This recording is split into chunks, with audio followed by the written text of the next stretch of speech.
In a world where God is dying, 4 heathens come to deliver the final nails in the coffin.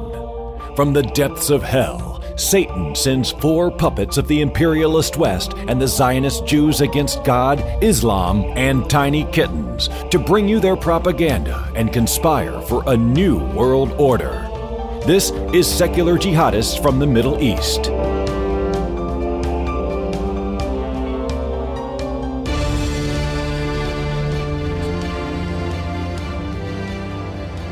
All right, everybody, welcome to Secular Jihadists from the Middle East. We have an attenuated version of the podcast today because Yaz is sick and we're wishing her better. Hopefully she'll feel better. She'll be back in the next episode.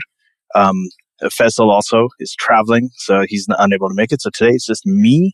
My name is Ali Rizvi, and we've got Armin, who, as you all know, is the founder of Atheist Republic. Hello. And he's also the author of Why There Is No God, which you can find on Amazon. It's consistently on the Amazon bestseller list, so under atheism. So it's a very, very good book that is very highly recommended and has a really, really good ratings on Amazon too. So check that out. And today we're joined by Noura Embabi. Noura Embabi is the president of a group called Muslimish. This is an organization, and they are, I'm just going to read the mission statement, it says, to create a safe, supportive, and open-minded environment for the exchange of thoughts and ideas among current and former Muslims. Foster a pluralist society that respects the rights of all individuals to live according to their conscience, and strive to abolish blasphemy and apostasy laws across the globe. So it's a pretty dope organization. Oh, can I say that? Dope organization? Wait, so you're creating safe spaces? Are you like a social justice warrior? It is. It's a safe space. It's like one of those. Yeah, it's an actual safe space. Yeah. Not, but it's a. I actually spoke. You guys had a great conference in June in New York City, and I spoke there. I know Sarah Haider from Ex-Muslims of North America spoke there, and you spoke there. You actually had a really amazing speech, and that's when I thought we should have you on the podcast to talk about some of your ideas. And your talk there was, I think it was called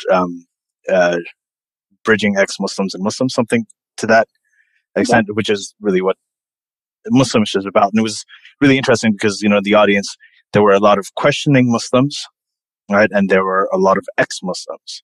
And they both actually came together to have a dialogue, which is really what we want the future of this entire movement, or whatever you want to call it, to be. So I actually found it really inspiring. And I think you have another conference coming up in the winter in Detroit, right? So can you start by telling us about that? Sure. So it's actually going to be our first conference in Detroit. Usually we only hold conferences annually in New York, but Wissam Sharafuddin, who is a co-founder of Muslimish and has been the Detroit organizer for a few years now, thought that we've been really successful with hosting conferences. Why not take it to a Muslim community now, where he truly feels that there are many Muslimish people there who just don't have the forum to talk about their beliefs and their thoughts. And so we are taking the conversation there, and we're hosting it at the Center for Secular Humanism. I believe that's the name of the location. And tickets are on sale now. We're going to have a host of different speakers, and they're going to be talking on what it means to be secular and from a Muslim background. Yeah, so the city you're talking about, when he says large Muslim community, that's where Dearborn is, right? So yes. This is going to be close to Dearborn. Dearborn, Michigan is one of the largest sort of Muslim communities in the United States. I mean, this is a city or a town that has a massive Muslim population, one of the biggest ones, actually, isn't it? Yes. In the United States. Wow. I actually just met a Muslimish member, just newly joined from Dearborn, Michigan, and she talked to me at length about what it's like to live there and how it is really like you're in the Middle East. You're surrounded by the culture. And it was just beautiful to see she's truly a questioning person. And she's a Muslim? She's a Muslim, yeah. And she's questioning. Mm-hmm. Nice. So this is kind of this is something that we're, I guess, all trying to do. I know Armin does this a lot. I know I do this a lot too. Is that we try to reach out and we try to talk to Muslims as ex-Muslims and have these debates. Right. Often it's really hard to do in other places in the world because we know what happens to people who try to do it in other places, like Raif Badawi's in jail with a sentence of 10 years and a sentence of 1,000 lashes. You've got bloggers in Bangladesh being, hacked to death in the streets with machetes. You've got people like Mashal Khan in Pakistan who was, essentially beaten to death by a mob of students on a university campus in Pakistan. So, this is the status of questioning Muslims. So it's not that they're not out there. They're everywhere. They're across the Muslim world. Polling shows that there are millions of them. But you just don't hear that narrative here in the West very often because they're either thrown in jail or killed or thrown to the mob before you even get to hear what they have to say. And I guess so that this should be really interesting in December. I know I'm speaking at that conference, so I'm really looking forward to it as well. Yeah, and a lot of people think that it's a waste of time talking to Muslims, but I've not, for me, I've seen a lot of people either question their views or completely give up on their religion or become just a little bit skeptical when you talk to them about Islam and your views. And that just a little tiny bit of skepticism is so valuable, even if it doesn't go all the way, because, the whole point of confronting people's delusions is for, what's the point? The point is that we don't want them to waste this life for another one that doesn't exist, right? And when you are not 100% sure about something, you're not gonna, if you're only 99.9% sure about the next life, you're not gonna waste this life, right? Because there might be a chance that this is the only life that you're gonna get, right? So I think that just tiny bit of skepticism is so valuable, even if they stay Muslim.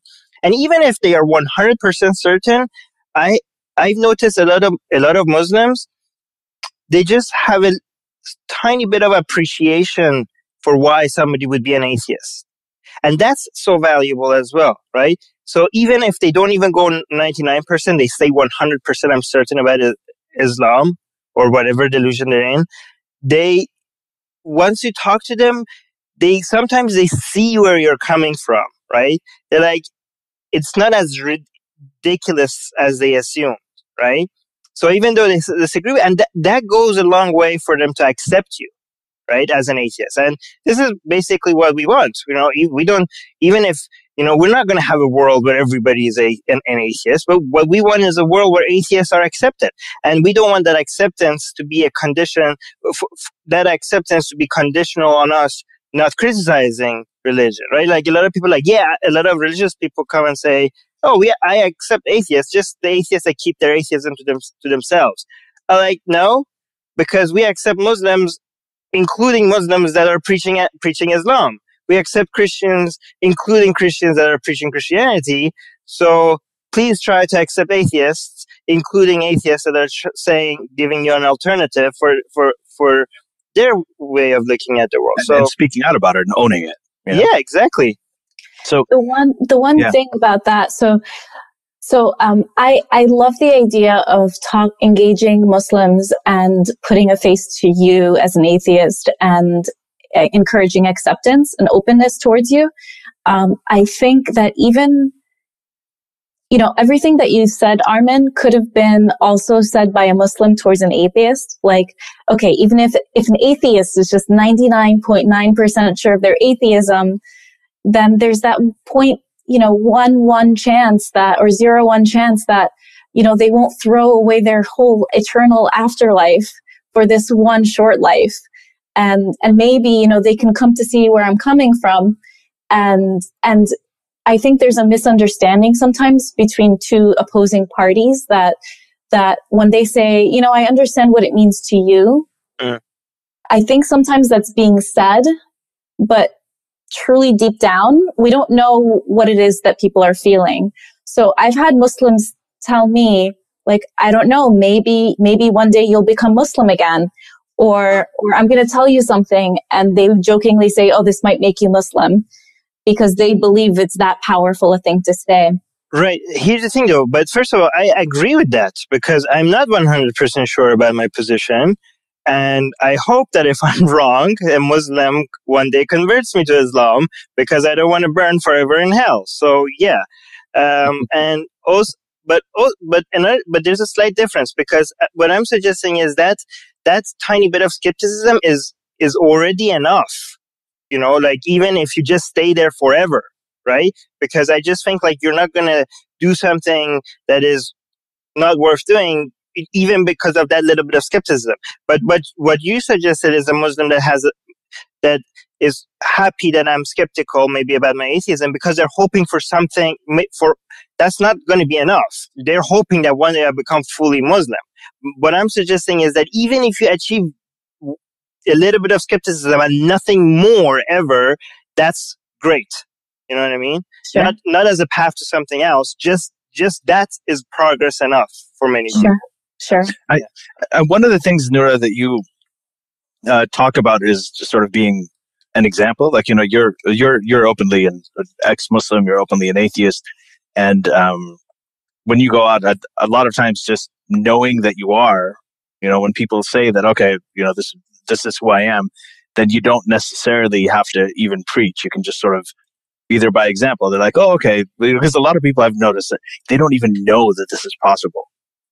You know, I get people they're like, wait, are you an atheist? I'm like, yeah, I used to be Muslim, but now I'm not. And when I talk to them one-on-one, I'm always very nice, and I explain to them very logically why. And they sometimes react, and they realize, they're like, wow, okay, this guy's normal. He's being nice to me. You know, he seems like a normal person, and he left this religion, and I'm in it. That's something you can do. And it actually reminds me of a story that you mentioned in your speech at the Muslimish thing, where you used to wear the hijab, right? Before? Yeah, that's correct. And you had a neighbor, this young girl, who asked you about it. So can you, you know which story I'm talking about? Yeah. Can you tell it? Sure. I had an Egyptian family who lived next door to us in Queens, New York, and the girls were brought up in the United States of America, and they would come over our house often for dinners. And I had a photo up on my wall in my bedroom of my sister and I at Six Flags and in New Jersey.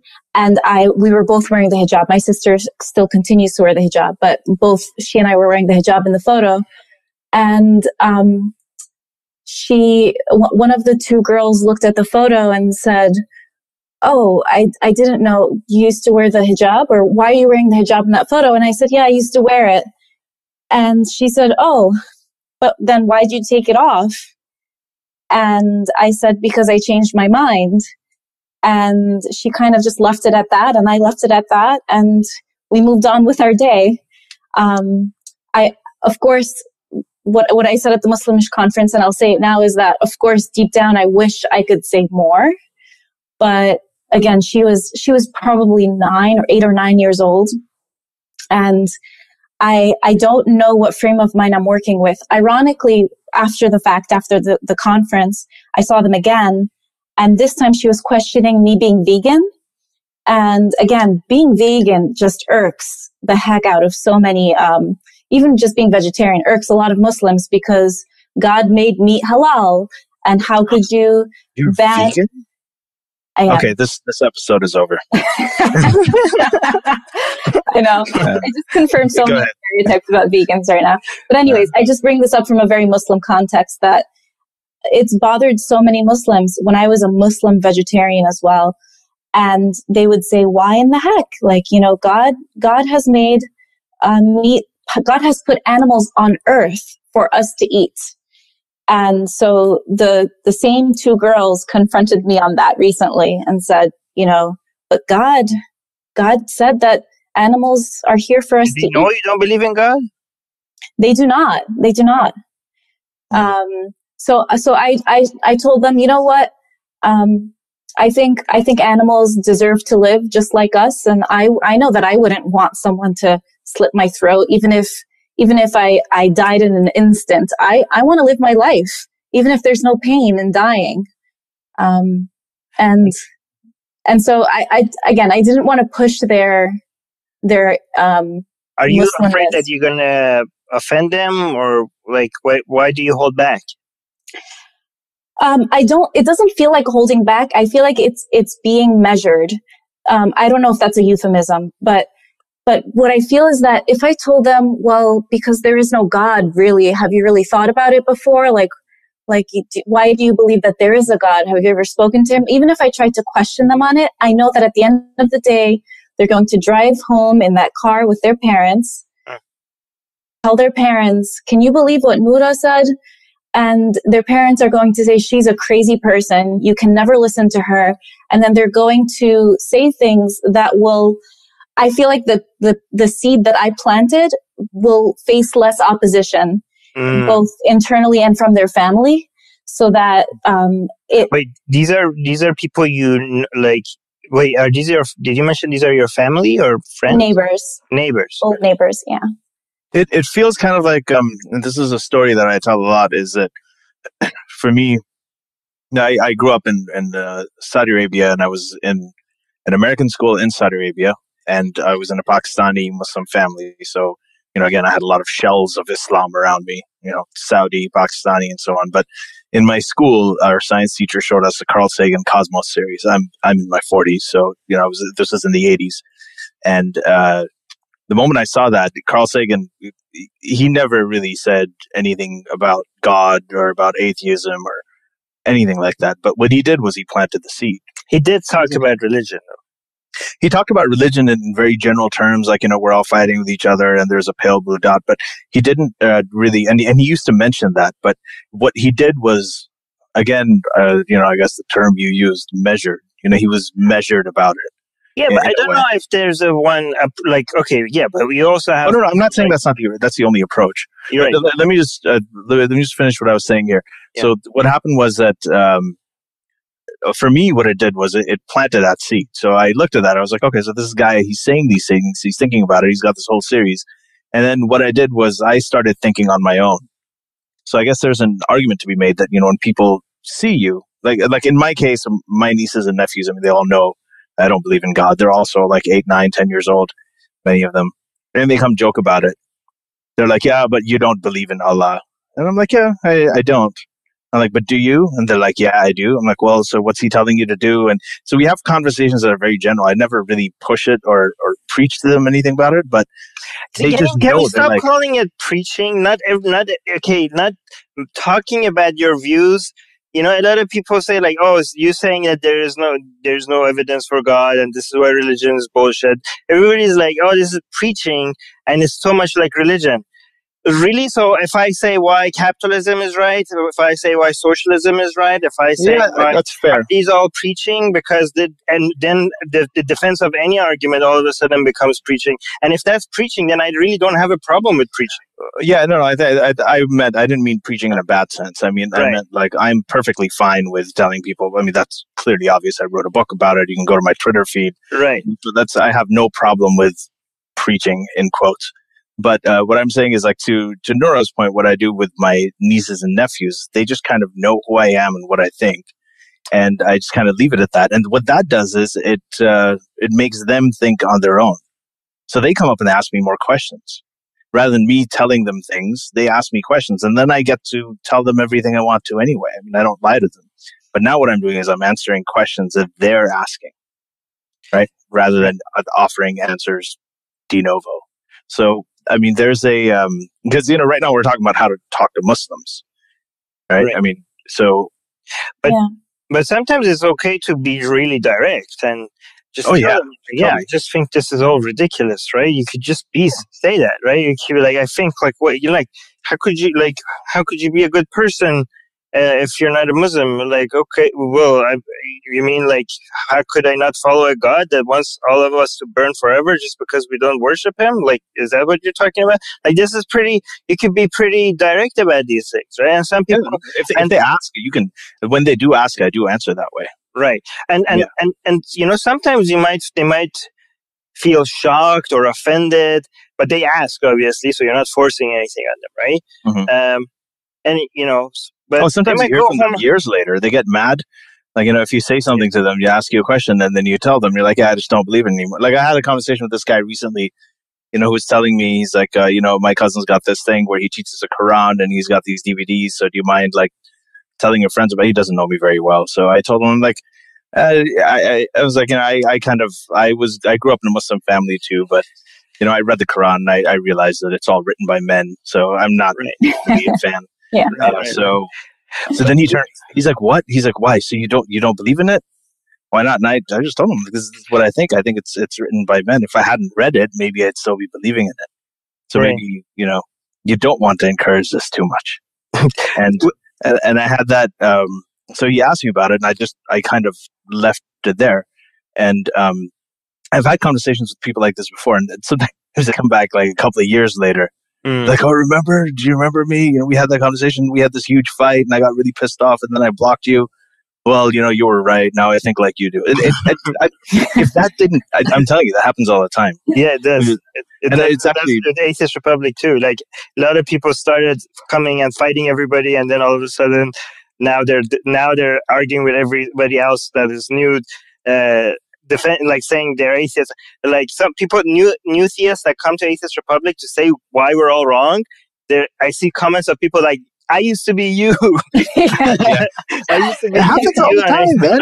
It's like, Lishpa, like my wife is, okay, so for those of you who know her, I mean, she's absolutely, like measured is the antithesis of what she is. Like, there's absolutely no measurement whatsoever. Like, she'll go out and she's very, very straight up, super, super aggressive about it. And, when you're talking about preaching, I mean, she preaches. So, and I had this guy wrote to me recently, and, he's, a few months ago, I think I've talked about this before in another episode where, he's like, hey, listen, I had a big fight with Lishpa, and now, I agree with her, but she blocked me back then. So can you please tell her to unblock me? I want to read all this stuff. I told her. She's like, yep, that happens all the time. Right approach, like you say, right? There's no right approach. I agree with that. There's no right approach. And I think part of the reason that I'm, as we're talking, I'm wondering if I also am taking slow steps with them because they're children. Oh, yeah. Like I definitely have had moments where I've been more direct. I still remember my parents talking about premarital sex and saying how much of a sin that was, and how they called it in Arabic maskhara, like disgusting, like ill-manneredness. And I said, how could you call premarital sex between two adults that's consensual maskhara when like Muhammad's marriage to Aisha was like disgustingness in and of itself. And that I it's satisfying to me personally to say certain things out loud because it really is absurd. But I just don't know that it. Yeah, it's rape. That's what it was. It's rape. And then when you say that, okay, this was rape, Muhammad and Aisha was rape, that it sounds so caustic to people. But it's true. That's a factual statement. Right. He was a 53-year-old man who married a girl when she was 6, and then he consummated, or he raped her when she was 9 years old. And even if you believe she was 16 or whatever some other people believe, like, I feel like people really don't grasp the notion of child psychology, and they really need to go home and study it. Who says she was 16? First of all, we don't know any. Okay, here's the thing. When we're talking about these stories, we're talking about the character of Muhammad and Aisha as accepted by Islam. We have no idea which one of these actually happened. I could make a judgment of the character of Muhammad the same way I can make a judgment about Voldemort. The stories don't have to be true. The stories don't have to be true for me to say Voldemort is evil, because I'm just judging that character as is canonized in the Harry Potter world. Voldemort sallallahu alaihi wasallam. Without that, you're being disrespectful. I love this. No, but yeah, I think part of the reason I'm more measured with them is because they're children, and because I know that their thinking is still developing significantly. And I agree with you, Ellie. Sometimes I just want them to think on their own. And also because I'm very conscious of the fact that I don't necessarily have all the answers, and I don't want to presume to know what is best for that child at that stage of their life. I guess just like you said, Ali, like them seeing you for who you are. I am the only woman in my family who does not wear the hijab. And I think that already makes them ask so many questions. And they also really enjoy spending time with me. And so I think they wonder, like, what in the heck? She's fun to hang out with, and she doesn't wear the hijab, and she doesn't eat animals, even though God said animals are okay. Like, I wonder if that just keeps their defenses down and just lets information just sink in and thoughts sort of just cook in their heads. So before we go on, Nora, and can we go into, because we didn't do this in the beginning, but can we go into your life story a little bit? So you've mentioned that, you were born in the U.S., but you come from an Egyptian family. As you said that, you're every woman in your family wears a hijab. You said that your sister also still continues to wear the hijab, whereas you are now an ex-Muslim. So how did it happen? How did it come out? What kind of approach worked on you? And how's your relationship with your family right now? Sure. So my leaving of Islam was very slow going. And maybe that's my bias. That's the bias shaping everything that I say, and that's okay. But I grew up in an Egyptian household in New York, and I grew up learning that prayer was not optional, that fasting was not optional. You did all of those things. I had models who followed the practices of Islam very seriously. But at the same time, my father and my mother were happy to see me experience like an American lifestyle in some ways. They encouraged me to travel, to go off on my own. They did send me to Islamic school for a good chunk of my childhood, which was kind of it caused a big, a lack of education for me, truly. And I'm still recovering from that. Because I didn't really have a secular education. I didn't have a strong basis in history and sciences. And I could say maybe the only subject I really got out of Islamic school was math. And then I went to a public high school. I talk about this a lot because it was my first time challenging my prejudices. I realized that Jews aren't awful people. There had been other... But I went to a very Jewish school. I should say that. Don't say anything, because they're funding this podcast. You know that, right? We're funded by the Zionists. So listen, I've been called a Zionist so many times since the Muslimish conference. Yeah. I'm over it. Whatever. But yeah, so I did go to like a very Jewish high school, and so it blows your mind when you meet people and you just feel everything that you once believed to be completely false. And it wasn't until college that I started to question. I was in an engineering program, but I was taking philosophy of science and technology courses. I found myself gravitating towards the liberal arts, and I just started to really think about things on a grand scale, like my place in the world. It was very not Islamically driven. It wasn't Islam that drove me out away from religion. It was actually just purely thoughts about an existence of a God, any God. Yeah, same here. Oh, really? Oh, thank goodness. I thought I was the only one. Yeah.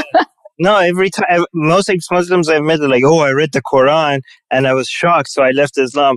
But I was more focused on whether there's a God or not. So, Exactly. Yeah. Exactly. So I just thought, and there's so many funny things so I learned about, more seriously, Plato's allegory of the cave, which was, that they're prisoners shackled and facing a wall in a cave. and there's a fire behind them, and they just see shadows on the wall, and they think those shadows are reality. But when they get unshackled and they get out of the cave and they see the sun and they see the outdoors, they realize that everything they had once believed was the world was not true. And I thought, oh my goodness, what if my worldview is wrong? What if I just believe it because everybody's telling it to me? Sister, you got it wrong. That's the atheists. Islam gives you the whole perspective. This is one of Alishba's favorites too, the Plato's Cave. Yeah. But yeah. It's a good one. Also, Horton Hears a Who is a great movie. Because what? Horton Hears a Who, the animated movie, it's about people living on a speck, and like Horton's carrying the speck around, and he says, I hear people living in there. And they think that their world is that speck. For me, it was the Truman Show. Oh yeah, that's a good one. That had a huge impact on me. That's a good one. Yeah. Yeah, the Truman Show was pretty. That was fascinating too. Yeah, but go on. Sorry, I keep interrupting you. Sure. But at that time I was wearing the hijab too, and I was getting a lot of people approaching me and asking me questions about Islam. And the more I answered people's questions, the more I just felt like I really no longer was invested in this ideology. And I did have that one militant atheist friend who was a good friend of mine. We talked about a number of issues, but on this one issue of religion, I just never listened to him. He convinced me of a lot of other things. Like he actually helped me see like subtle signs of sexism in the world. I really respected his way of thinking. Like me interrupting you, for example. Oh yeah. That's okay. I forgive you.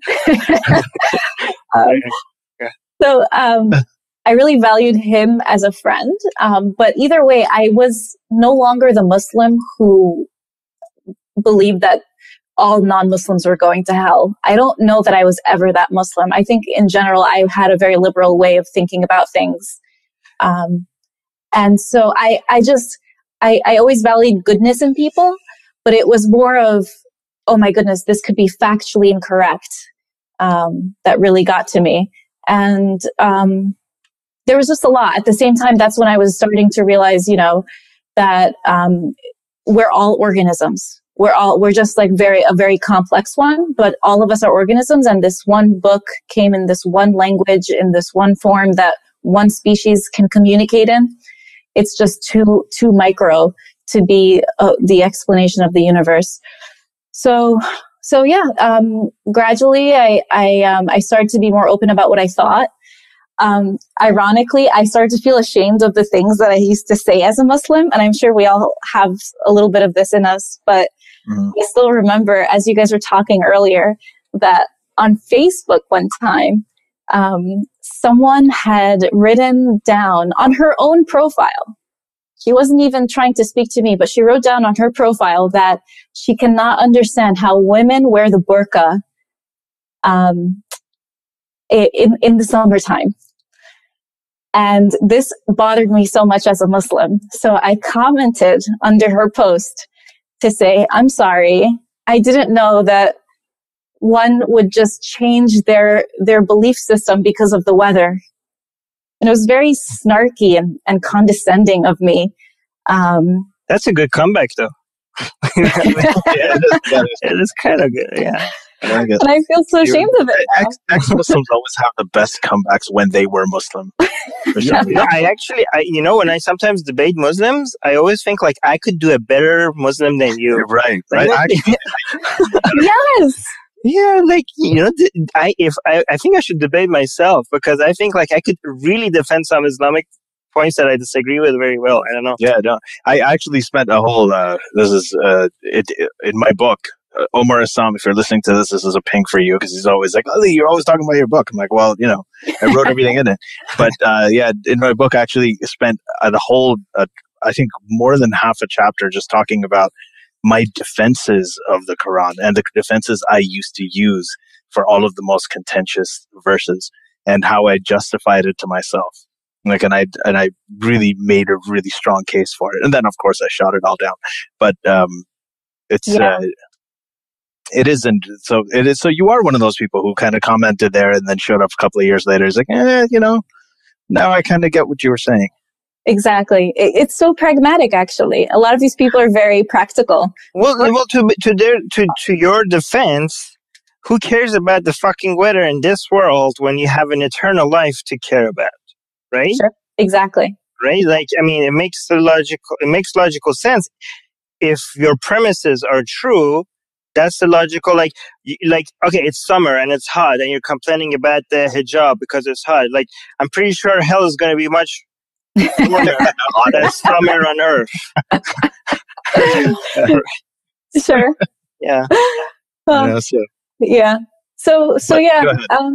Yeah, I think I also was just as snarky when I first became an atheist too. I remember someone saying, Ramadan, now I have to fast. And I said, then just don't fast.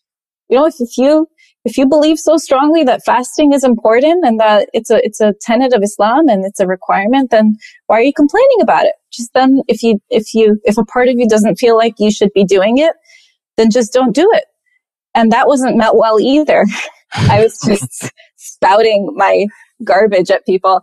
I shouldn't call it garbage, but I was just spouting my opinion. I was forcing my opinion. This is you as a Muslim or an ex-Muslim? This was me when I was transitioning to being an ex-Muslim and atheist. Right. So yeah, so I like little by little, just the pressures of putting out there that I look like something that I'm not, and I just got tired, and I didn't want to live a double life, honestly.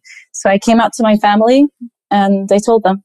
How did you do that? Can you tell us about that? Sure. I spoke to my father. So first I have two sisters. They're both older than me. They found out on their own, from reading something I'd written down. And, I approached them when I realized that they had found out. So, it's a funny story how they found out. They read my journal basically, and they were giggling anytime that I said Bismillah at the dinner table. Like they just knew I was faking it. So finally I said, "Hey guys, I know that you know." And they said, "Yeah, we've known for a little while."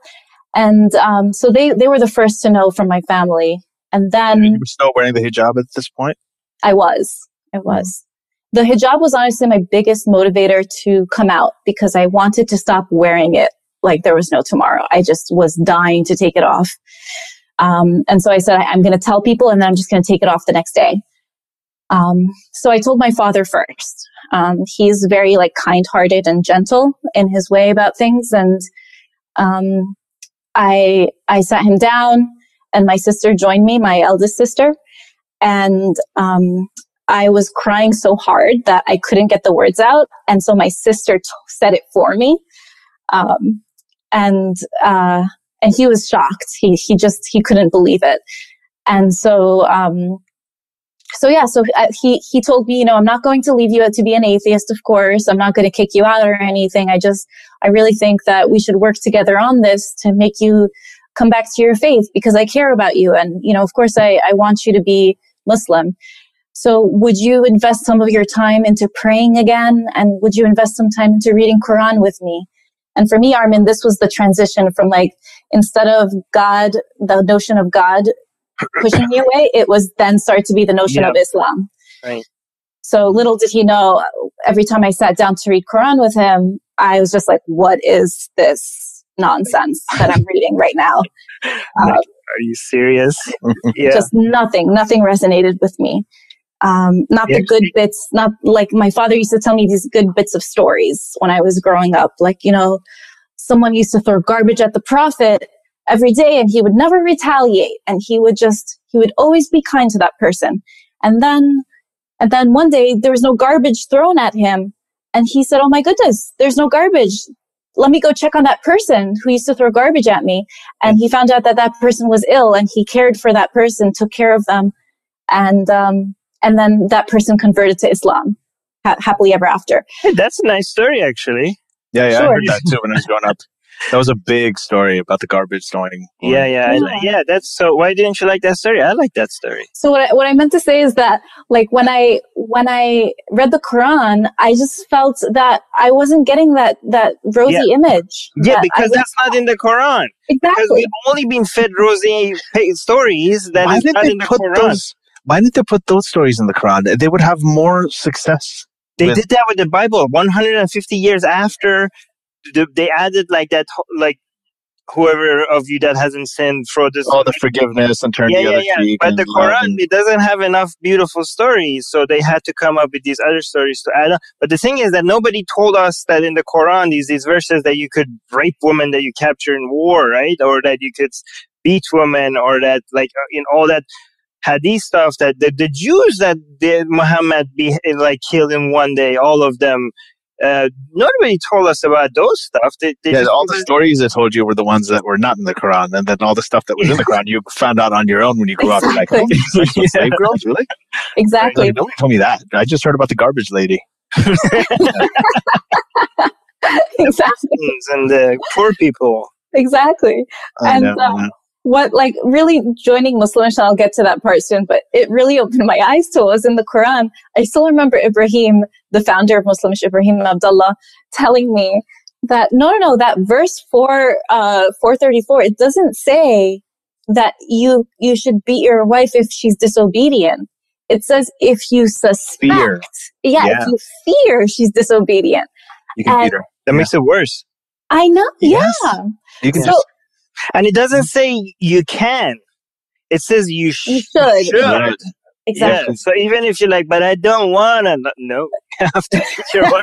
I've got to, if anybody's listening to this, I have to say, so one of my, and I may have said this before on the air or not, but Ibrahim Abdullah is possibly one of my favorite ex-Muslim guys ever, after Armin, of course.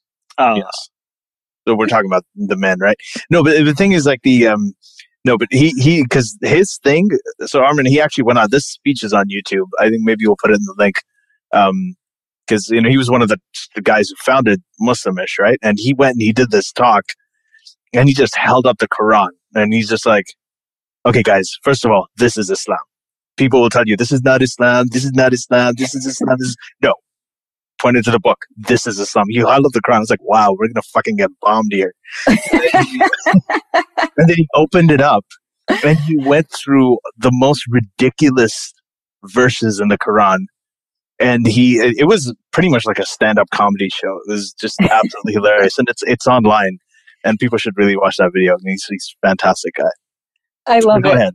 I love his personality is easily one of my favorite atheist ex-Muslim personalities. I am 100% with you. It's so passionate and so inspiring. Like, when you read it, you're like, you remember why you started doing all this in the first place. We have to read some of the questions. So Ryan was asking to ask Noura if she agrees with Ali that most Muslims growing up didn't really read the Quran or understand the Quran, delve into the Quran. Is that your experience as well? I think I hesitate to say most. Yeah, I hesitate to say most of somebody does something, but I know for sure that in America, for American Muslims, many of them have not heard of the verses that the three of us know about. And they're always shocked, and they're shocked to hear stories that we know about. Right. So I think there is so separately is the issue of non-Arabic speaking Muslims who take the Quran and read it and recite it just as a sort of a practice. Which is the majority of Muslims in the world, by the way. Sure. Yeah, exactly. No, that's only 20% of Muslims speak Arabic. Yeah, sure. Yeah. And even among the Arabic speakers, many of them are not reading the Quran cover to cover and trying to delve into the meaning. Right. So I agree. I agree with Ellie in that. So what made you, what was like, I know you already explained it, but if you had to like summarize what really made you doubt, like what was the spark that started the whole thing?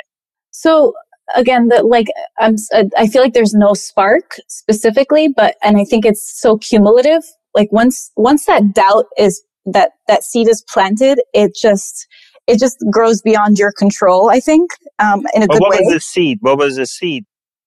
Sure. Well, the explanation of God was too simplistic for me to accept and was just too convenient. It just felt like it was truly man-made, human-made. The notion of a God felt so human-centric and just felt too simple and not true.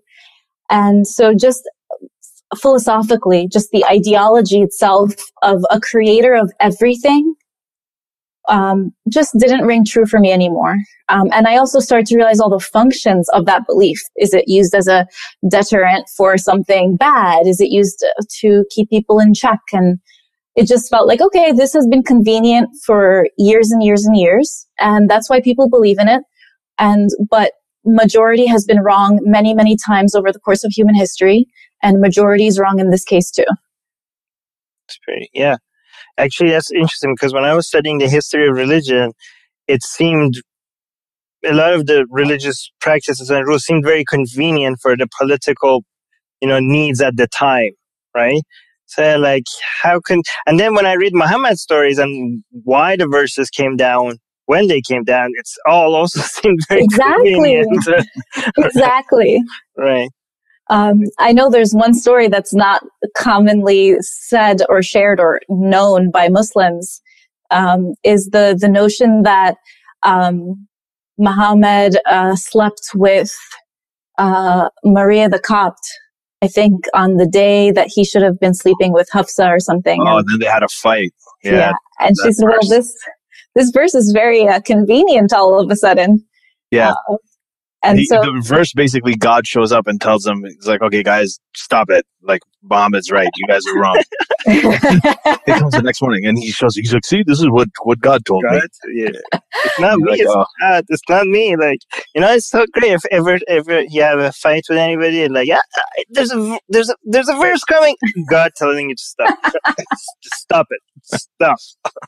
I've tried that actually here with Alish, but it doesn't work now. Yeah. But Aisha, here's the thing though, Aisha learned from Muhammad because when Muhammad died, Aisha was really very clever. Like she kept on saying like, I remember Muhammad saying this. I remember Muhammad saying that. So every time, like there's a huge percentage of the hadith, I don't know what percentage comes from Aisha.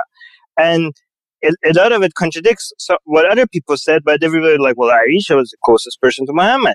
But it all seemed to be very convenient based on what she needed for people to believe at a specific time. So she was she was very strategic. Very strategic. Yeah, she waged a war against Ali.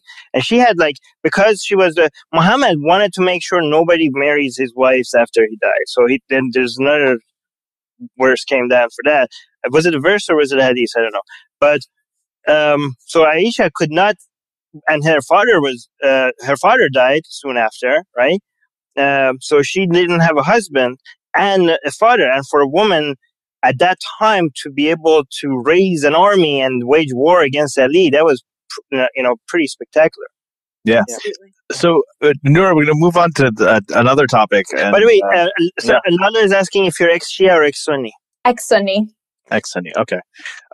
So another topic, there's a question from Ryan, and he wanted to talk about Islamophobia, and we obviously prefer the term anti-Muslim bigotry here because Islamophobia is just it's a sham term that conflates criticism of Islam with, bigotry against Muslim people. So, and we've talked about that quite a bit, but especially, and I wanted to kind of build on it. He asked generally, what do you think of, what are your thoughts on Islamophobia and what it means?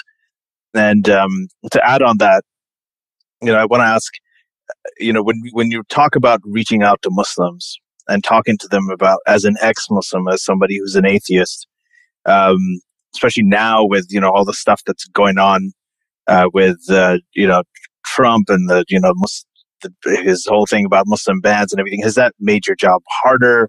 Has it made it easier? And what do you think of the term overall and the atmosphere and how it all fits in? Sure.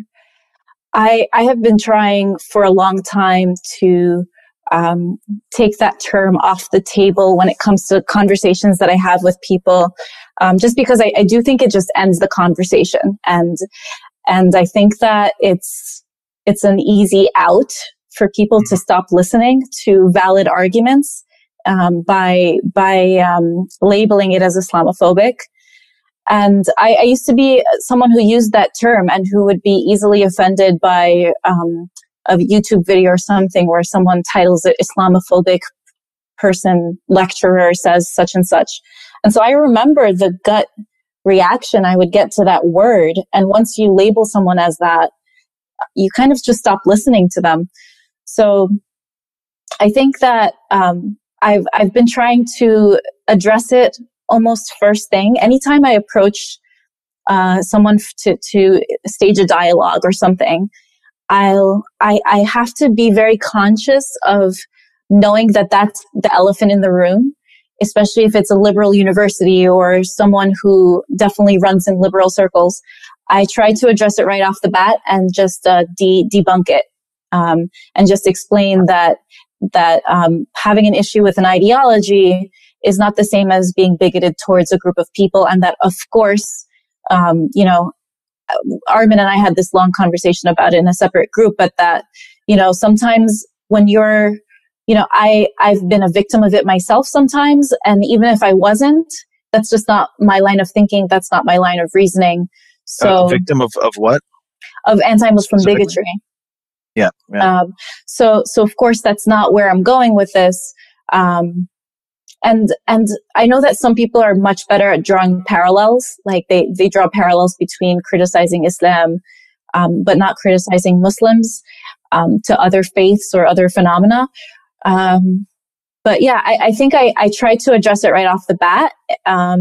And sometimes I go and make the point that I think people are more nuanced than Islam. Muslims are more nuanced than Islam, and Muslims are kinder than Islam.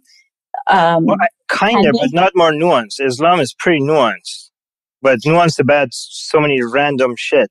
Like, you know what I mean? Like, there's details about everything in Islam.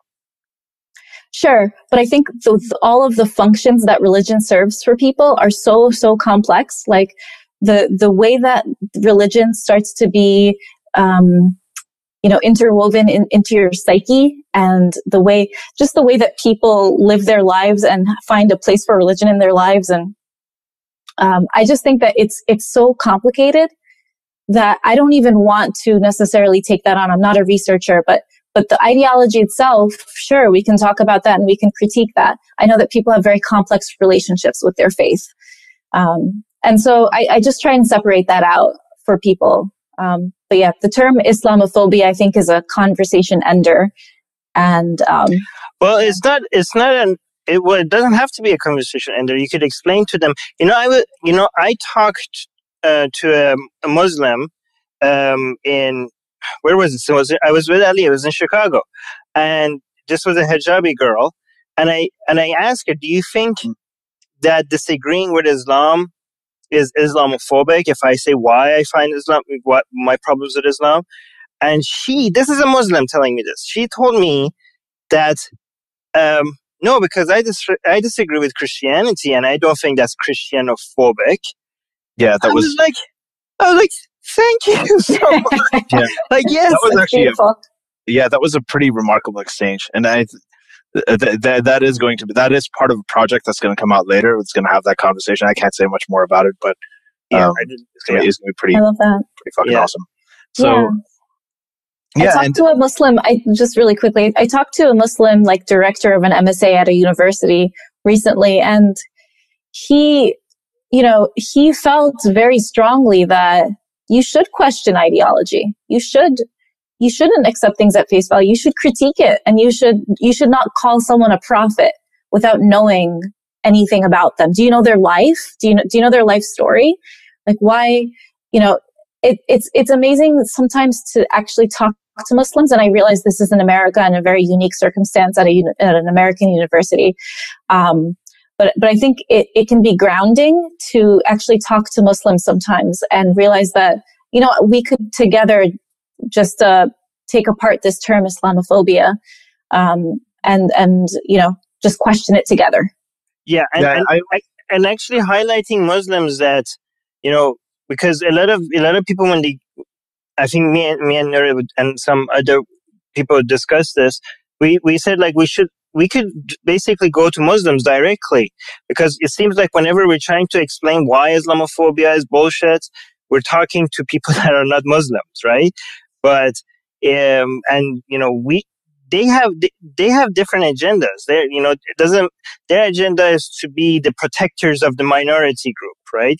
But forget them, because even if you're making sense, they don't want you to take that label away from them, that they're protecting innocent people that need protection. You just go directly to Muslims and make the case why we're not attacking them personally. Who cares about them, right? Because our activism is about changing minds, right? And the people that we need to change their minds of are the Muslims, right? Because these people from the left are not going to stop us from, whether they call us Islamophobic or not, they're not going to stop us criticizing Islam.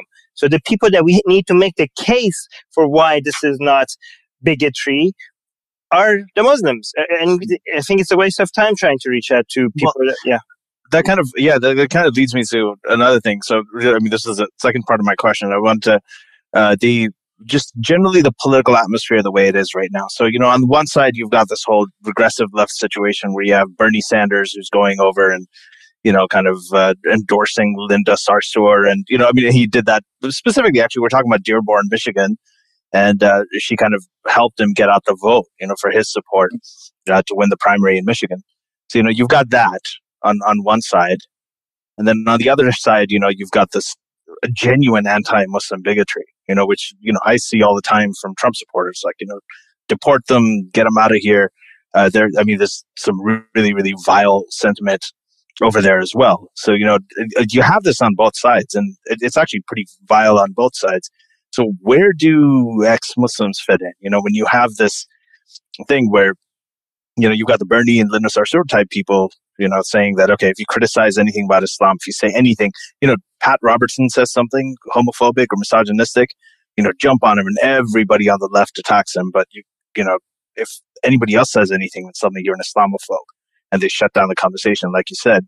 And on the other hand, you have this other side, which is genuinely bigoted against Muslim people, many of whom are like your family or my family, and they barely even know about the religion. So, where do this is, I guess, it's a tough question, but where do ex-Muslims in our dialogue with Muslims come in? How much, should we acknowledge these things and acknowledge what they're going through or how they're feeling in this climate before we talk to them, or should we just stick to what we're saying? Should we pick a side?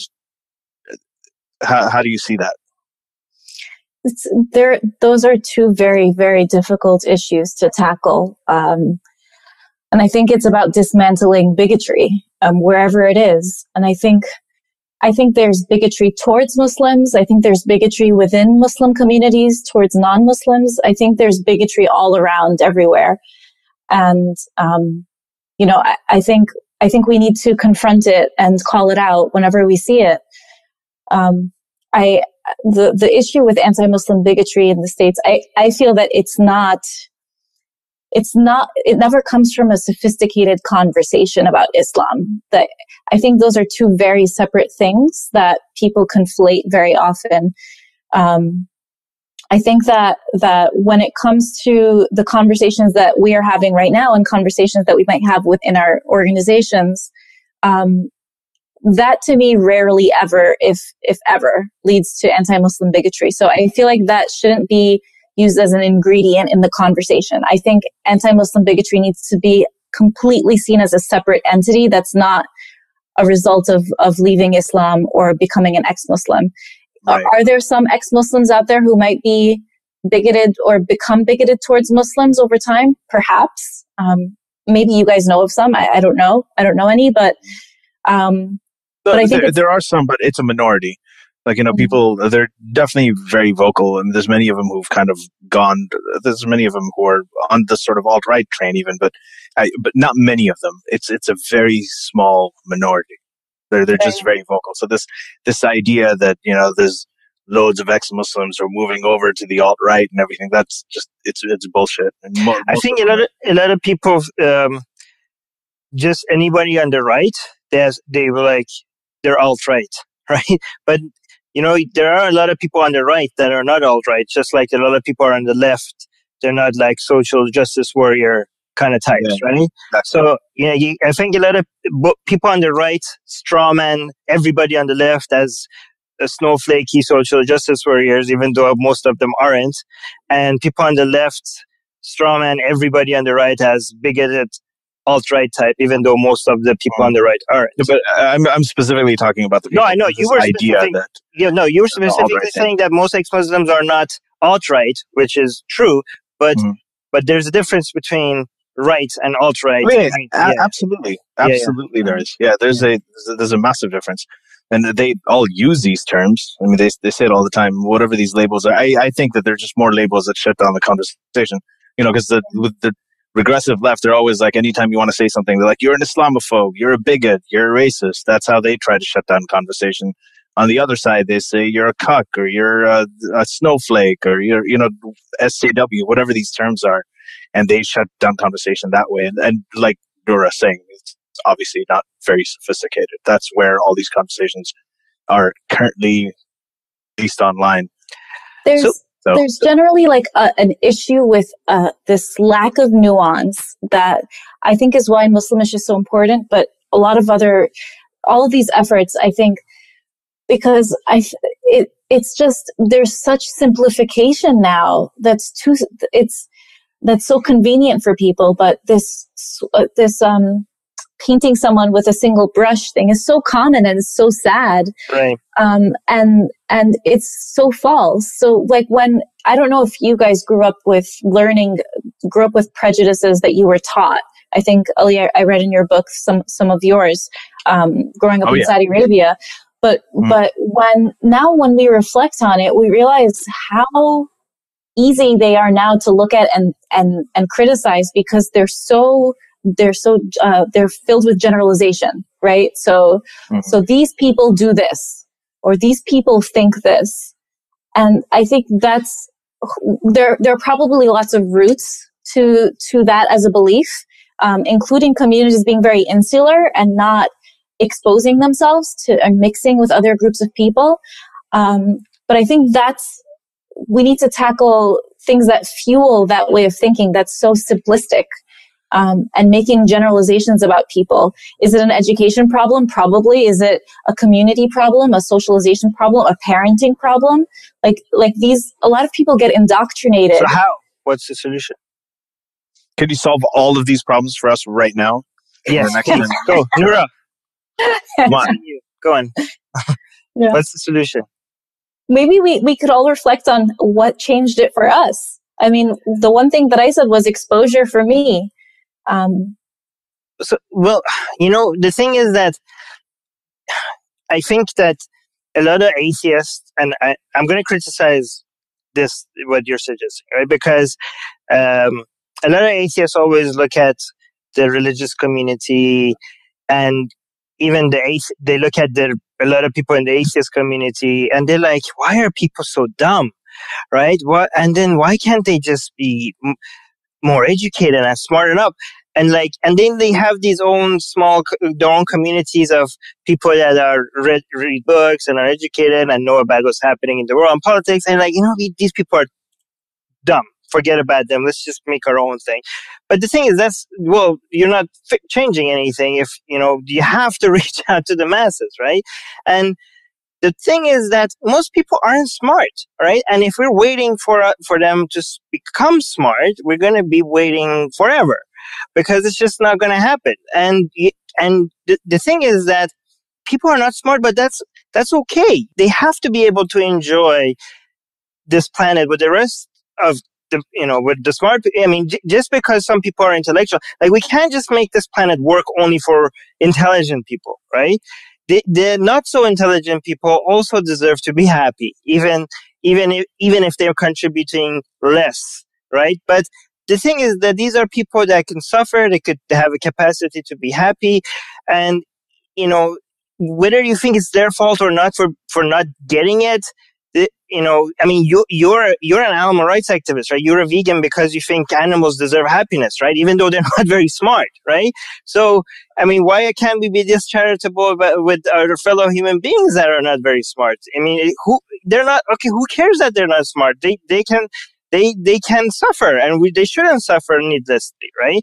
And we need to find a way to reach out to people that, only accept simplified, simple way of communication, right? And the thing is, well, then are you going to be intellectually dishonest with them?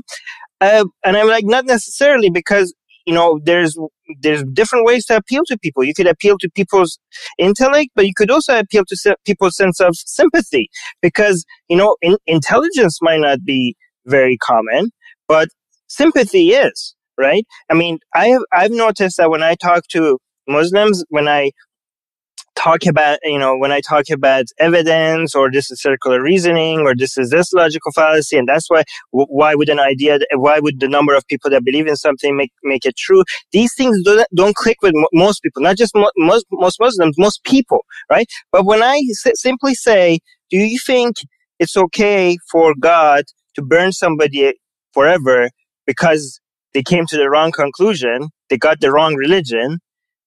A lot of Muslims have a hard time justifying that, because most people are not very smart, but most people are kind, so they get, even if they don't convince, they get where you're coming from. They understand what your problem with that is, right?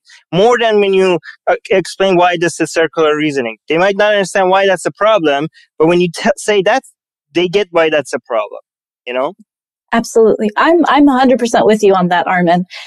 I still remember when being a kid and reading novels and being worried for the characters in my novels and thinking to myself, I don't think they should go to hell because they're not Muslim. I think these characters are good people. Right. And so I think sometimes I feel that emotional, appealing to the emotion, is more powerful than the intellect. And in some cases, I agree with you that there is this, I don't even know what the word is, but when our own communities become so closed off, and we begin speaking in this jargon that we get about logical fallacies and such, and I think, and then you try and take that conversation outside and you realize no one else is having that conversation and no one even understands your vocabulary. So you need to take a step back and reevaluate the whole thing. So I agree. I think we need to learn honestly how to have better conversations with people. And I think we talk at people a lot and think that as long as I'm saying the truth, I'm the true I know the truth, I'm being factual, I'm right. So, right. And yet, which is a whole other thing that we retain, I think, from our backgrounds. But as long as I'm saying the truth, I can't do any harm. Actually, I think sometimes when you say the truth aggressively, sometimes you drive people further away. I don't know. I think if you drive them away, but then they go home thinking, even if you're being aggressive. Yeah, I think that I agree with Armin there. I've seen that approach. It's weird. It feels like it would be counterintuitive, but I've seen that approach work a lot. It's like it's again, I give this example all the time. It's a Martin Luther King diplomat approach or the Malcolm X militant aggressive approach, and both of those had a place, and both of them actually, had quite an impact. And the same thing goes with, I think, most of these people who, a lot of this really, I wonder about extremism sometimes, and just the idea that what most of the people who actually changed things, including Muhammad, were radicals and they were extremists. These weren't people who were lukewarm, like, well, maybe this, no, maybe you're right, maybe. They just went out and they said, this is the way it is. And look, people just flock to them. Yeah. Look at the demagogues work that way, populists work that way. The most influential politicians that you have, they also kind of work that way, right? I wonder sometimes, and because I have seen this phenomenon of really vocal out there atheists like Richard Dawkins or like Christopher Hitchens, when they go out and they unabashedly just go out and talk about what they think, and that really resonates from at least the people in the Muslim world that I speak to. right?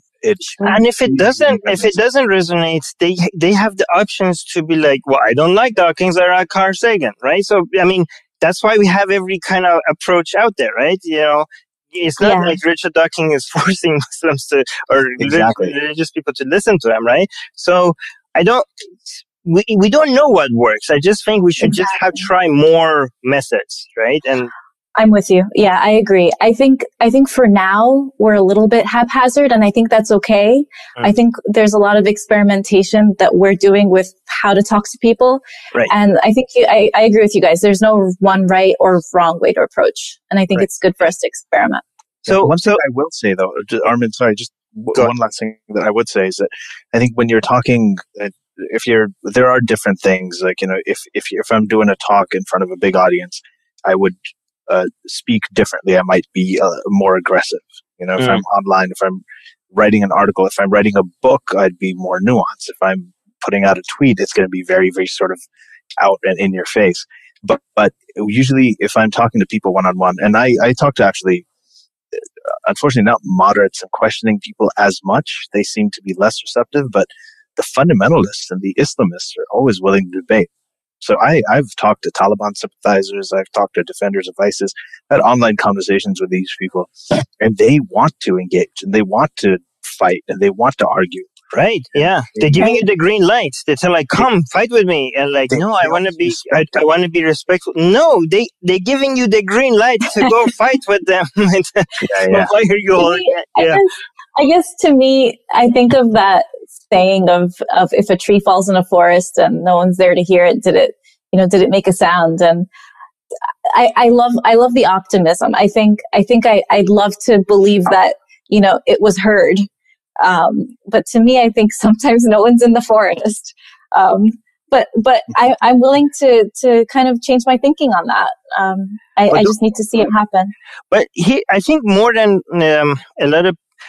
thinking what resonates with people, we should be asking what makes me want to talk, right? Like, for example, like Ali, he could be like, this is the way I enjoy talking. And or Alishba or Yasemin or you, I could be like, this is how I enjoy expressing my views, and then do that, because then it sounds more true, right? Sure. And it's more natural. So I think instead of trying, you know, and then whoever likes that type of, you know, tone, then will come to you, right? So that's a very good point. That's a very good point. Being authentic draws more authenticity from people. I agree with that. That's all it is. I think authenticity is what people like opinions nowadays. I mean, I remember the old days of the media. Again, I'm talking as the old 40-something uncle. Is that in the old days of the media, you know, everybody was sort of lukewarm. Everything was sort of centrist, and people didn't like, you know, really extreme opinions one way or the other. But now people are looking for it. If someone's just kind of lukewarm or half-assed online or saying something, nobody cares what they're saying. But if you're out there, and this is one reason why I am very in favor of dialogue.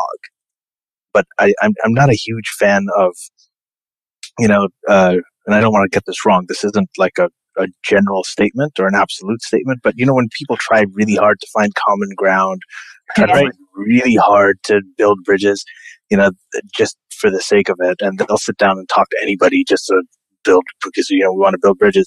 Like, no, sometimes, you know, the audience needs to hear two separate ideas, and you want to hear them clash, and you want to hear that, you want to feel that energy. And so you can, that's where more ideas, you know, come out. And that's where a lot of originality comes from too. Actually, you know, that when people suggest that let's find something we agree on, like, oh, look, Islam doesn't have, you know, it doesn't contradict with Western modern morality. That's why we could get along. That's why we can get along. You know why why that is dangerous? It's because it's suggesting that if we can't agree, we can't get along, right? But because eventually it's going to be proven that actually, no, it doesn't, it's not compatible with modern morality, right? But so now, because your whole base of argument was that we need to have agreements to get along, now we can't get along. the suggestion should be like, we can disagree and get along. So let's openly disagree and celebrate our disagreements, right? Like, just fight, passionately fight for your views. A lot of people come and say like, oh, you're just like religious people. You're advocating for your views. Our problem with Islam and Christianity is not that they're advocating for their views. Everybody should be advocating for their views, and the best ideas win. Our problem is that we don't get to advocate it as much as they are. That's why their ideas win, because we're silenced, we're killed, we're shamed, and we think everybody should advocate, including Muslims and Christians. And you know what? If we had equal opportunity, their ideas wouldn't last that long. The problem is not that they're preaching. The problem is that they have a monopoly. They have a louder speakers, and they have more funding, and they have they have laws against us and all that shit. So yeah. Anyways, but in one thing regarding the tone and stuff.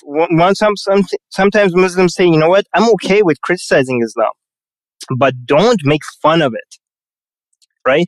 And I'm like, no, fuck that. If you don't like it, I can show you how to block our page, right?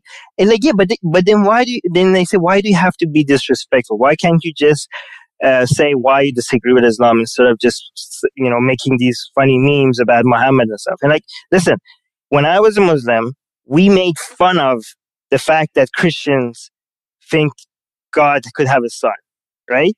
Isn't that ridiculous? And I asked him one time, and he actually laughed. Yeah, like, that's ridiculous. And like, remember in the Old Testament, we made fun of the fact that God had a fight with a prophet, and the prophet grabbed God's testicles, and God was like, okay, you win, right? Like, we laughed at that. Didn't you laugh? Isn't that funny to you? Like, yeah, that's funny. Like, okay, but you're not going to Christian. Like, if you go to a church and shout at people like, hey, your religion doesn't make any fucking sense, they can kick you out because that's not cool. But if you're at your fucking mosque and just inside your mosque saying Christianity is ridiculous, and any Christian that wants to come listen to you, they can, but you're not forcing it on them. You could make fun of any idea you find ridiculous. This content is not forced on you, right? It's actually now easier than ever, unfortunately, to live in your own bubble, right? So yeah. So I agree with you. I even think it would be okay. Sorry, Ellie. No, I was going to basically say what Armin is saying is that what do you think? You think satire and mockery has a place in the criticism umbrella? Yeah, definitely. I think I'm generally not a believer that people make people feel anything, that you just feel things yourself. So right. I think it's okay for you to go into a mosque and criticize Islam in a mosque. You're it's not. Well, if you're invited, because it's their private, like it's their platform, right? So it's not against, if they kick you out of their mosque, I think that's okay. You know what I mean? Sure, it's not a good idea. Like, I would rather them invite us to them, but I'm just thinking that, like, I can't just go run into someone's living room and tell them while they're praying, and we're like, you're all idiots. Your God is fake. They're like, get out of our house, right? Sure, they reserve the right to kick you out of their property. Yeah, that's what Muhammad did to the religious people of his time, actually. Went in and smashed all their idols. I mean, he actually committed vandalism. That's why I always tell people, when they ask, they're like, why are you talking about this? I'm like, the guy went into the prevailing religions of the time, and he broke all their gods with a stick. I'm not doing that. Paganophobist. I was like, blasphemy is sunnah. It's that we're following the example of the Prophet. But today it's like religious spaces are not contained, to certain places. They are in houses of worship, sure. But, right now, when you see your religion as your way of life, everywhere you walk, everywhere you exist is a place where you're exercising your religion. And so I think anyone can make the argument that you're infringing on my right to believe, my right to live my life. So I think it's okay to bring forth ideas and people feel how they feel. I don't believe in handling people with kid gloves all the time. We had one more question. Oh, sorry, Armin, do you want to say? No, go ahead. You ask it. Right. We have, because we we're having a lot of fun with this conversation, but we obviously have to be mindful of the time. Otherwise, our sound engineer, who's an amazing guy, and he's also Jewish, so just put that out of the way. But the one of the commenters, I think it's Ryan. He's asking, what did you think about the because we're talking about being anti-sexism, we're talking about being anti-Muslim bigotry. What did you think of the Women's March? And he specifically says your thoughts on Islam being made the spokesperson of the women's movement. Oh, he said spokesperson instead of the spokesman. That's very conscientious of you, Ryan. Except the person has son at the end of it. What about the daughters, right? I love that. Just to answer a previous question that someone mentioned someone mentioned the book by Jonathan Haidt, The Righteous Mind. The Muslimish Book Club actually read the chapter on Islam nice. in that book, and it was wonderful. I can't wait to read the whole book. I strongly recommend that chapter at least. So my thoughts on the women's movement. Islam being made the spokesperson. I guess we're talking about Linda Sarsour. But can you first translate, what does the word Sarsour mean in Arabic? We joke. Google Translate. What would you find? So I think it depends on your dialect of Arabic. In my dialect, it does not mean cockroach. Okay. But I think in others it does. Just having fun. I love that you kept a straight face when you asked that question. So I think in general, putting Islam and feminism together is a very contradictory and complicated thing. I happen to have a sister who wears the hijab because she feels that it makes people focus on her face and her words rather than other parts of her appearance. You shouldn't be looking at their face, though. No, but no, we know that. Sorry, go on. For her version of Islam is it's okay to look at my face and listen to my words. And so I don't want to pull anyone's feminism away from them. I think people feel their version of it. But I don't think Islam and feminism are compatible. I think human beings try to make it work. And when I was Muslim, I believed I was a Muslim feminist. I stood up. I wore the hijab also because I was trying to rebel against the sensationalist sexualization of women in the States. I hated it. I felt it like it made me an object. Later on, I realized hijab is not so different from that. And I don't mean to conflate like Islamic feminism, Islam with hijab only. But I just find it to be really ironic that like the hijab symbolizes so much that's wrong with like Islamic sexism. And so generally speaking, ideologically, I think it's really contradictory. I think there are true feminists who are Muslim, but they have not resolved that cognitive dissonance, or they are not aware of all of the parts of Islam that are very misogynistic. It's there for everyone to see. Like, is there a female prophet? No, there isn't. Is there a woman leading a prayer? In very few rare mosques that are Sufi and unconventional, sure. But I think the signs are all there for people to see. Right. But there are feminists who are Muslim who are not looking. So there's the only hadith that they keep giving us to say that Islam is pro-woman, which is actually is this, that Muhammad said that heaven is under the feet of mothers. And even that's the only thing that they could find, really, because everything else seems to be anti-woman in Islam. But even that is problematic because it's kind of suggesting that you have to be a mother, right? Like that's the role of a woman, right? But yeah, go on, sorry. No, go ahead, finish your thought. No, but just to summarize what you're saying, and this is what I believe in, and let me know if you agree. Basically, Islam can never be feminist, but Muslims can be feminist. Islam can never be pro-gay rights, but Muslims can be pro-gay rights, right? Yes, because people are full of contradictions. Yes. Yes. And so I think that one thing that I wish Muslims and all people generally thought about more is how things like that, like you're a mother, you carry so much virtue and honor as a woman. I wish people knew how constricting and how misogynistic that is.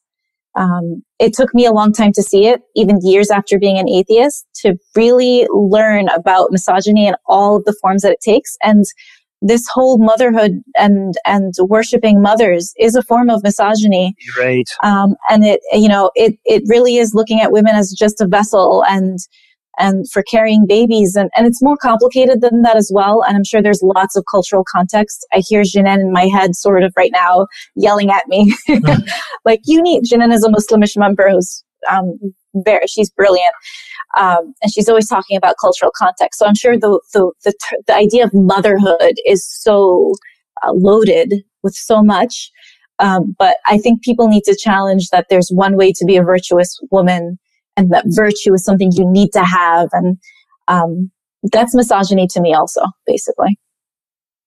Right. So I wanted to...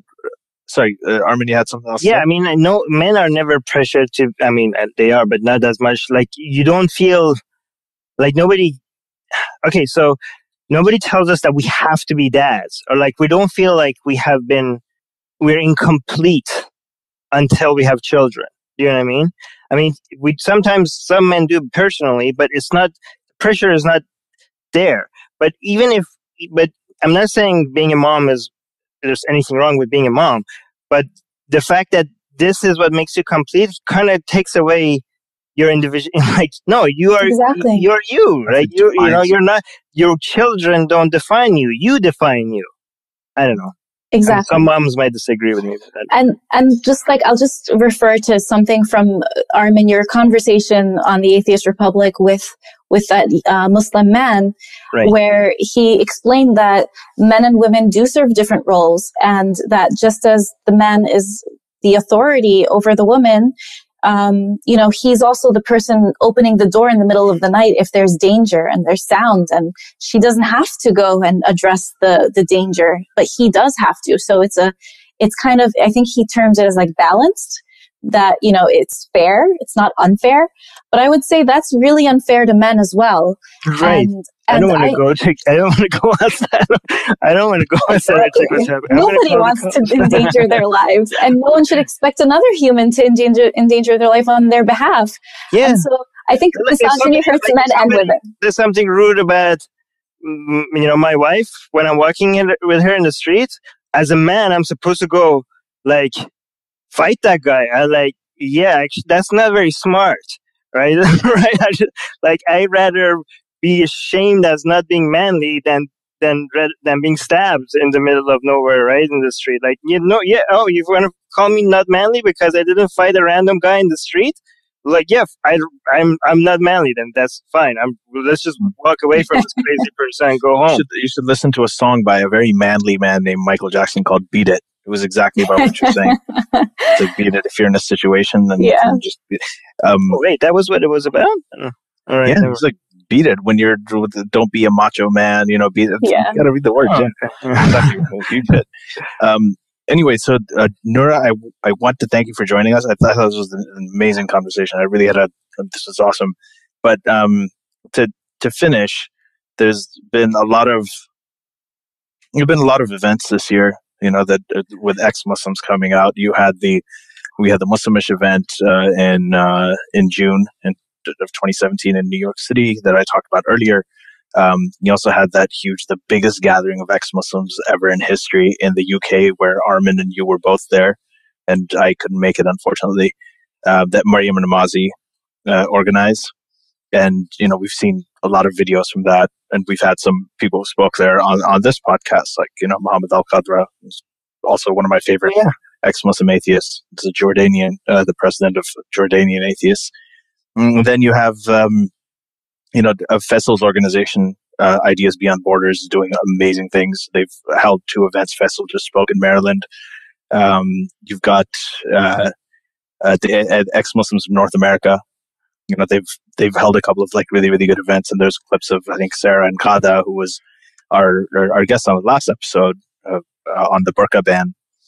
And so that was pretty badass. There's been a lot of these things happening just in this 1 year. Yeah. This year has been a big year for ex-Muslims. And now we're going to close it off in December with this other, Muslimish conference in Dearborn, Michigan, taking it right to the heart of the Muslim community in North America. So how can people find?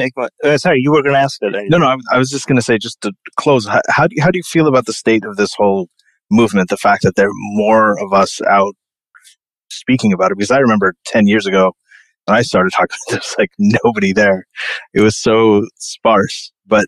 Sure. It's amazing to see how it's mushroomed. And when I think about all of the stuff that's happening now, and I think that it was less than 30 years ago that Salman Rushdie had to go into hiding, right? And it was maybe just a decade or so ago that, Ayaan Hirsi Ali was in hiding, and all of that stuff was happening with the Danish cartoons and all of that. And now you're right. We came a long way from that.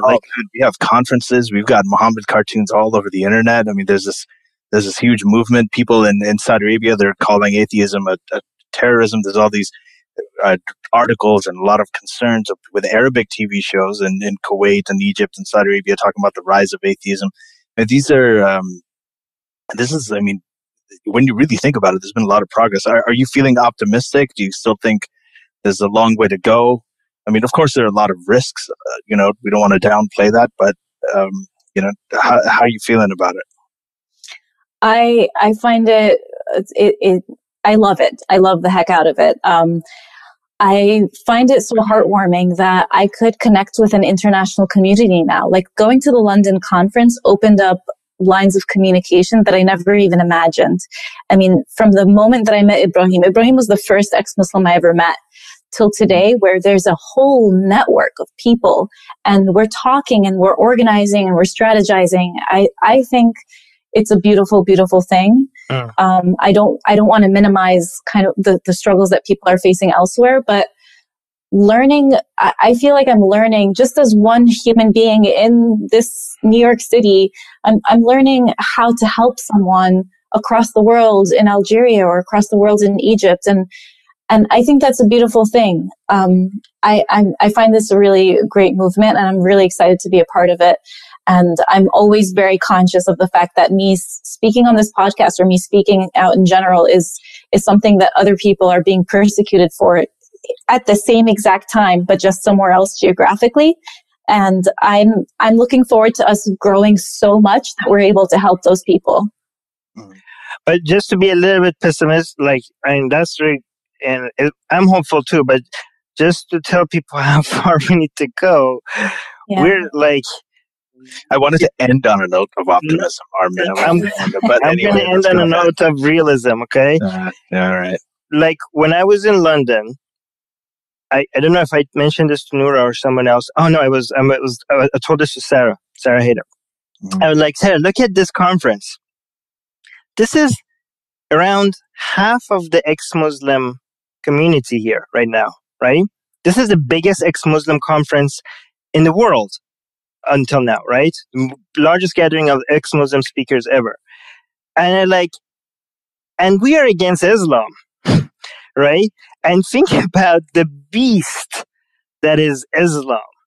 Think about the government of Iran, the government of Saudi Arabia, all those mosques in Indonesia, Pakistan, Bangladesh. I mean, there are ex-Muslim activists everywhere, but we are their voice, right? And this is half of the entire movement right here in this conference. And it's us against Islam. And I think she was like, fuck. Right? Sure. Nobody's denying that at all. I mean, this is something that it's starting out. I mean, I'm just saying that, because the thing is, if we didn't know that we have achieved a lot, then there'd be no point in doing this. So I think that's an important thing. I think that especially I think it's a lot harder for women to come and talk about it because, I've said it before. I've gotten death threats from people like, I'm going to kill you, just visit Pakistan, you'll see what happens. And my wife, when people send her messages like, I'm going to put a gun in your vagina.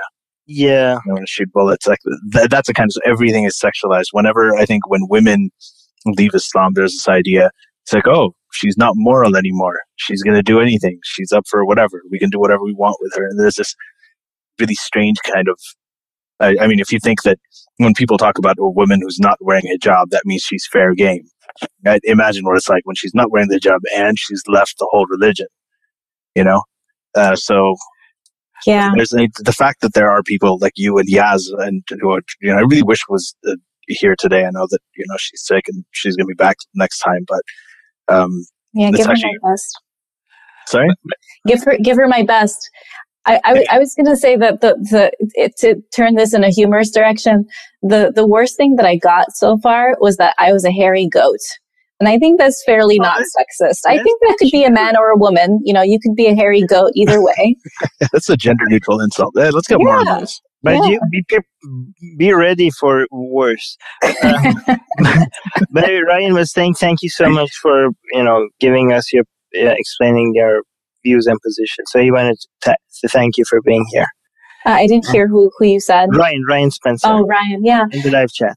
Yeah. Could I add a pitch for Muslimish before we end? Yeah, no, we're going to ask. We were going to ask you how to pitch, and also tell us how they could find Muslimish and you. You're not on Twitter. You should come on Twitter so people can reach out to you. I know. Yeah, I need to explore that world. I'm a little bit not fitting my generation in some ways. But so I just want to clarify that Muslimish, just to the listeners, is for Muslims who are questioning and who have things about Islam that they really are uncomfortable with and need a place to talk about. Muslimish is that place, and also for ex-Muslims who also want a place where they could talk about things. So if you are a Muslim who's fairly comfortable and there's not much that you're questioning, I would say wait until we hold an event that's a dialogue sort of event, but that the group's private meetings are perhaps not for you. The group is mainly for Muslims who are really questioning things and not sure, and need a place to talk about it and don't feel comfortable going to the mosque. So just want to just make that clear out there about who we are as an organization. And they can find you where? You can find us on, go to our website, www.muslimish.org. We're also on Facebook. And we have a YouTube channel with lots of our conference videos as well. So you can find us on there. And we also have meetup accounts, meetup.com. So you can find us in Detroit, Toronto, Atlanta, Georgia, and New York City. So find us. I really like the name. It's like, are you Muslim-ish? I don't know, yeah. I like it. Yeah. Cool. It's a question. I grew up that way. And I'm redefining myself now. Yeah. It actually kind of goes with some of the things that I think about, because I'm still kind of good with my family. I'm not. I know that I'm one of the fortunate ones. I know that, for example, Diaz is completely disconnected from her family for a long time, and I know that's probably the situation with the majority of ex-Muslims that I've talked to. But in my case, I still do the Eid thing, and I still do the. You're the only one I know, Ali. Most Muslims, I know Christians that leave Christianity and still want to stay in touch with the culture. And I know a lot of Jewish people that don't believe anymore but want to stay in touch with the culture. You're the only Muslim I know. And I know you know more, but I don't know anybody other than you that's left Islam and is like, yeah, I still enjoy the Eid. Most Muslims are like, I would not want to have anything to do with that anymore. No, but I actually know that there are people who are, who are ex-Muslims like me who have families that are still Muslim, still go home for Eid dinners or still do all of that. It's really but are they going because it's Eid, or are they going for their family? It's not. There's nothing. So, for example, as ex-Christians, no, of course it's not for Eid. It's not for Eid. It's not that. It's like the Christmas thing. Like we get a Christmas tree. No, but people. No. But ex-Christians, a lot of ex-Christians still like Christmas. or the church, like the songs, the everything, like the culture, not just the family things, right? But I'm saying most ex-Muslims, if they do anything celebratory with Islam, it's because their families are still there. There's nothing about Islam that is, they don't have that much fun activities. Imagine this. Yeah, I know. I wish they had more. I mean, maybe we could do that to the ex-Muslim community. I mean, Shias are even worse. It's just about blood and death and black, and it's like the branding is really bad. You look evil. You look like no. But let me ask you something.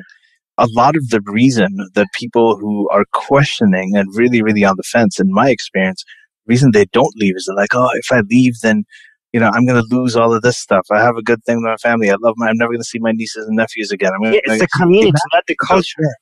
It's the community, not the culture. Yeah, of course it's the community. And it's like, when people say cultural Muslim, like I know that that's something that gets a point across. I don't think it's completely accurate. I think that what people miss is that sense of community. That actually prevents a lot of people from leaving. Right. So if we could if we could show people that, you can do that and you can still, there are certain things that if you don't want to let go of, right? Yeah. Like if you don't want to let go of all the money that you get from your family on Eid, just because you dress up a little bit. And if you still want that fucking, it's like, I don't want to leave Islam because then I'll lose that money. What if you keep that money? Get your money. And still go out and make jokes about Muhammad and make those cartoons. That would, I think that would be a good thing.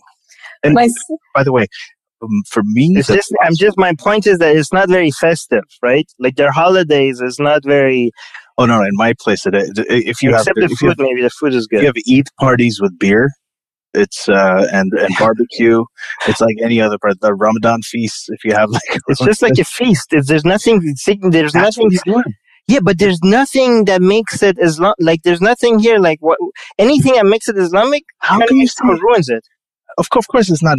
We're not doing it for the Islamic reason. I know, I understand, but I'm saying at least like other religions have fun stuff that even when you leave it, you're like, I'm an atheist. I can still enjoy Christmas if I want to because I don't have to be a Christian to enjoy Christmas. But there's nothing in Islam, not that I can think of, that is festive that you want to hold on to. It's definitely not as much fun as Christmas or Halloween, which was also originally like a pagan, thing. But it's not as much fun. Songs are shit. Well, I'll tell you, not for South Asians. The music is pretty fucking good. So I'll tell you from an Egyptian standpoint, Ramadan is that time where all of these soap operas come on TV just at the time of iftar, where everyone's sitting down to break their fast, and the best soap operas come on TV during that month. Aren't they meant to distract you from being hungry? Isn't that the point? I think they're meant to be watched while you're breaking your fast. I don't think they're, I think they timed when you'll be at the table. Yeah. See, being hungry for half a day is not my idea of festivity, right? It's very unhealthy eating so much in the morning. We're not talking about being hungry for half a day. Everybody else is hungry. I show up and I have the food. When you say it's just a feast, have you seen my love handles? Feast, it means a lot. Okay? That is worth the whole fucking thing. Figs are the best. One thing I liked about Ramadan is that in Tehran University, all the kids that didn't fast had this secret place where we would go and eat our lunch. We would bring our food, and that was the best place to pick up girls because I don't know. We thought these are the liberal girls, and this is where they hang. Like we know now which girl who we could approach. I don't know if that's sexist or not, but we thought it was like this is the place where you go because everybody here is a rule breaker. So it's like when you go to those like pro-choice rallies because everybody's on birth control, right? So, but how did you know, Armin? I'm going to say the P word. How did you know whether they were liberal or just on their periods? Maybe they weren't fasting because it was that time of the month. You're not supposed to eat outside even if you're not fasting. Oh, gotcha. Yeah. Yeah. Oh, shucks. I was going to throw a wrench in your theory. Anyway, Nora, it's been a pleasure. Thank you very much. It's going to be out soon. Everybody check out Muslimish. Check out Noura you're on Facebook, right? I am. Yeah, and go to YouTube. Check out some of her speeches. She's a great public speaker. And I told you this before. I think you're a rock star. You are. So just keep speaking out. And I think a lot of that the nuance and the sophistication you bring to the conversation is fantastic. Thank you so much. Very needed, especially in this political climate. So thank you very much. And thanks to the live chat people with their great questions. Yeah, as always. Thank you, guys. Sorry, I didn't read all of them. Okay. The secular jihadists have been made possible thanks to the gracious support of the Illuminati and the great state of Israel. That's what we have been told, but we haven't received our checks yet. In the meantime, we greatly appreciate the support of our current donors. Please consider supporting by sharing the podcast with your fellow heathens or by donating at patreon.com/SJME.